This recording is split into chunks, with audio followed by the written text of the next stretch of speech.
Let me tell you something, guys. This is the first time that I have this microphone. I just want to make sure that the motorcycle is not louder than my voice, because then we have a real problem. Like I said, I've never tried this before. This is the first time I'm actually doing something like this.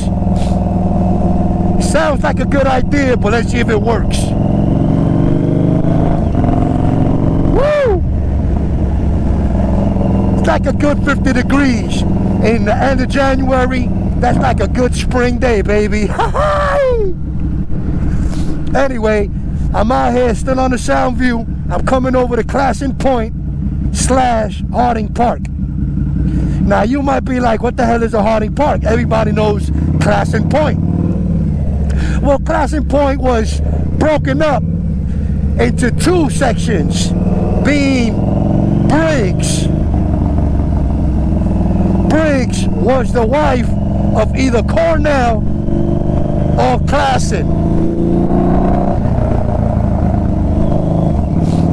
Later on, it became Harding Park to honor one of our presidents. But what makes it more interesting is this little section here, is that it's not part of like the average typical New York City grid, and I'm going to show you why.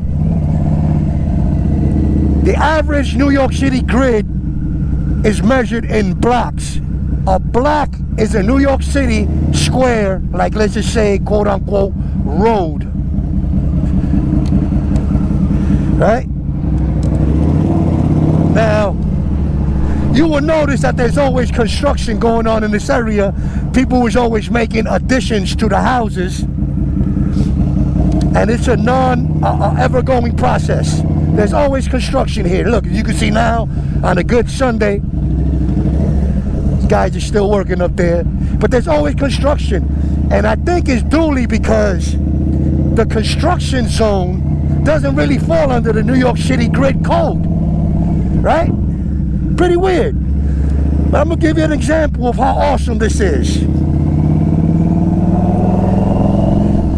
Back in the 1700s, 1600s, this used to be known as a tent city. Tents and bungalows is what created the atmosphere on this part of the world. This part of New York. Now this is called Little Puerto Rico, and I'm going to show you why.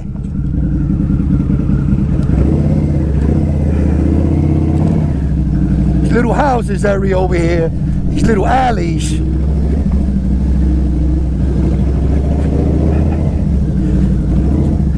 almost look like Puerto Rico itself. So it's not because there's a lot of Puerto Ricans in this area. It's because it looks like Puerto Rico. Nice little private homes.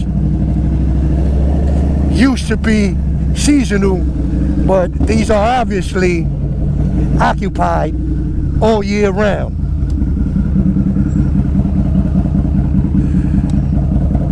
This little portion of Clason Point used to be bathing areas.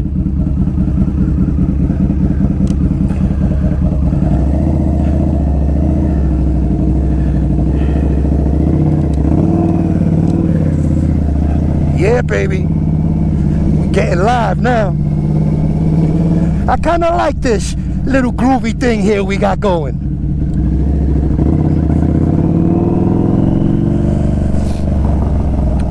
It gives you my real expression, what I'm thinking directly at the moment. And right now what I'm thinking is, wow, why didn't I shoot to get me an apartment, a house, somewhere in this part of the villa?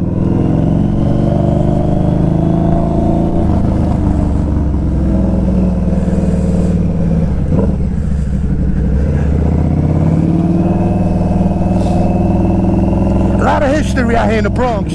This area right here was all bungalows and tents and became like little mobile homes, and later on morphed into more stable homes. Additions like these are common all over these houses. It's like a lifelong process where you keep adding and adding and adding